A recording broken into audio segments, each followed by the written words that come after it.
Howdy, lieutenants and economists. The most volatile, evil, disgusting things on the planet, humans. If you have a video request, you can always go to assholeconsulting.com. Yeah, I am gonna charge you, kids. And that is the importance of not fucking up. You are such an asshole!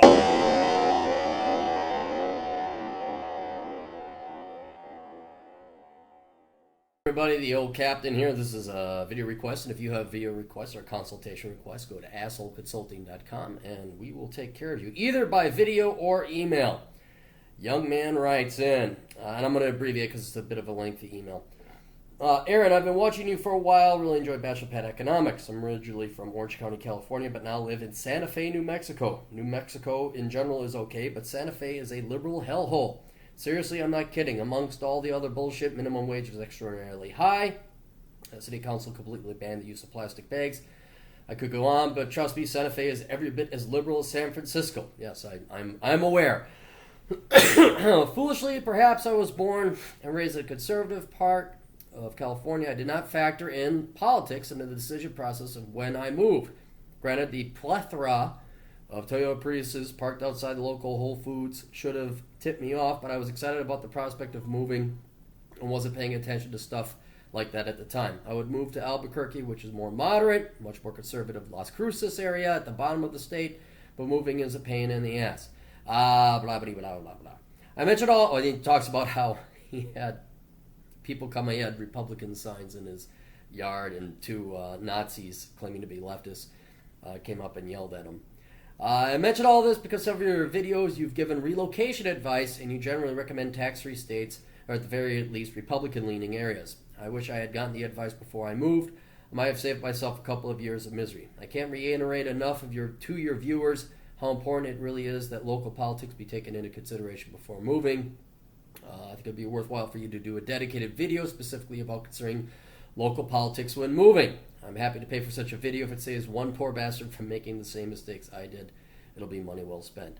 Beyond the day-to-day annoyances such as ban on plastic bags, taxes, and being surrounded by morons, there are other things to consider when moving. In my particular case, probably the hardest thing about living here and being in my mid-30s is the dating pool. Santa Fe isn't a big place. A lot of the local women grew up here, which means they're pretty much, if they grew up there, they're trust fund babies, because that's all Santa Fe is like, it's like trust fund babies and hippy-dippy middle-aged women with their Gaia magical crystals, Indian dream catcher things all made in China, like, meditation type Gaia worship people.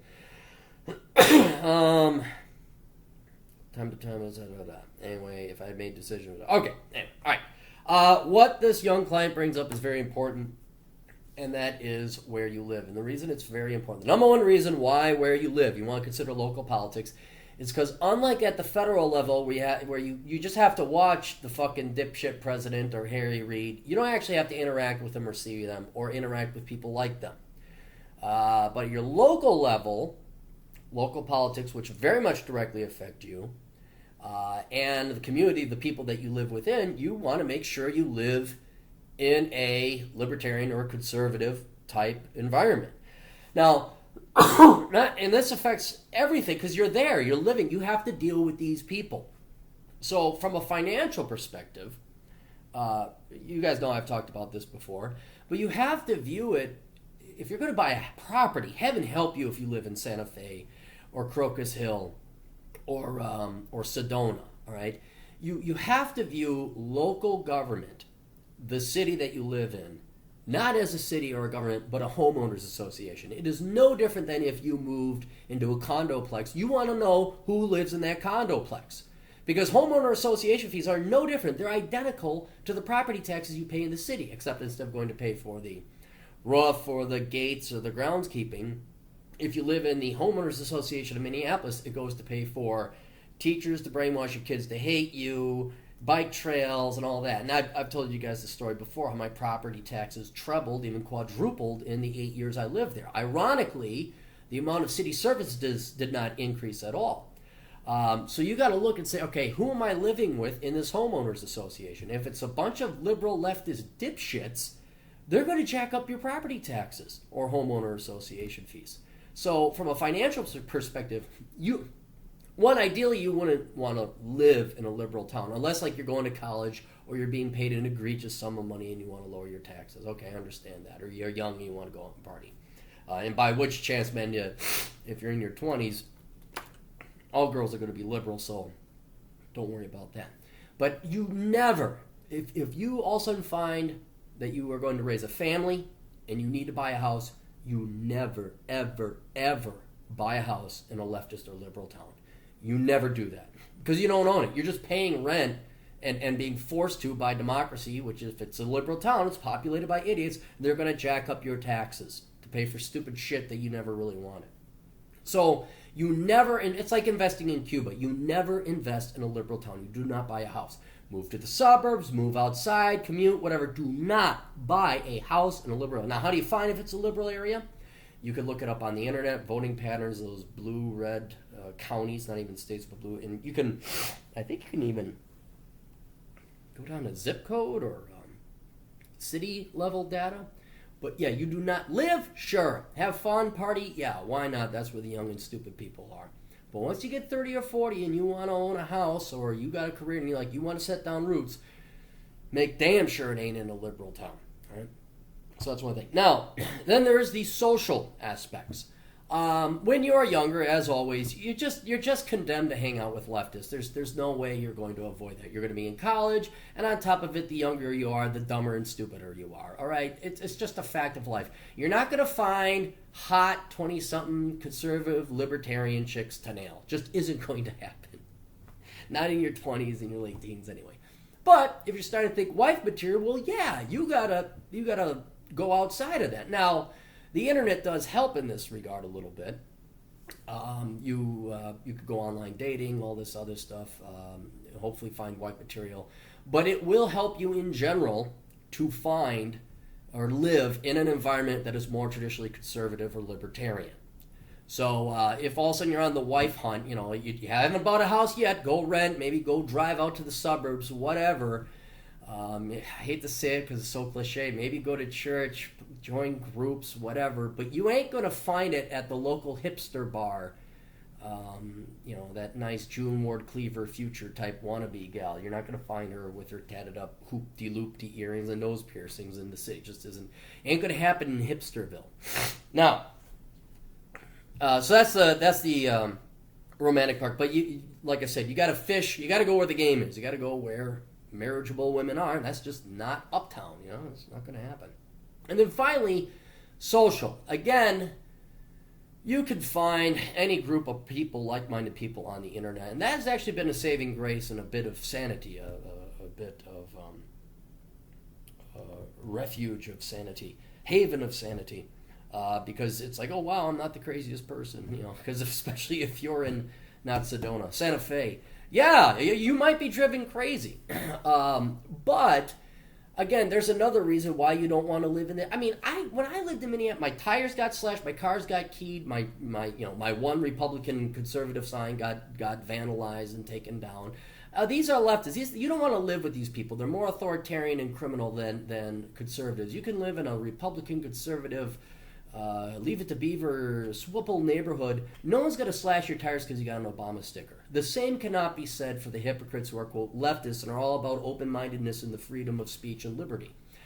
So you, for that reason, not just safety and the respect of your property, you want to live there, but also to find camaraderie, to talk to sane people. You can only talk to people over the internet so much. It's nice to talk to someone who's sitting right there who doesn't, I just feel that we should give more people more money, and I feel guilty because I'm a white male, and they're cutting their wrists open and spreading blood, and that makes me feel better. I hurt so no one hates me. I will bleed out the white male guilt. You're not going to run into that shit if you go live in a Republican conservative suburb of Dallas. Just not going to happen. So you get to have that, go to the beer with Bob and all that other stuff. If you are, however, unfortunate enough to be living in Crocus Hill, Sedona, San Francisco, whatever, one of these purely strongly liberal leftist enclaves, Sedona and Santa Fe, even smaller towns like that, they have got to have some kind of Republican Party. They do. And it's not really, they're really more of a therapy group than they are any kind of political arm of the Republican Party. Like, we're not going to win shit here, man. Screw that. So you'll still find some saner people there. But if you live in a bigger town like San Francisco or Denver's a perfect example. There's got to be concern. There's got to be, and you just have to search them out and go to your local meetups, go to do whatever. You should be able to find some modicum of sane people out there.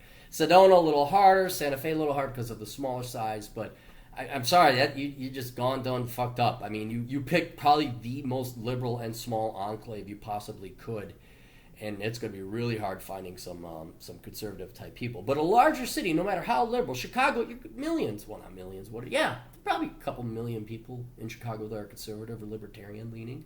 San Francisco, same thing.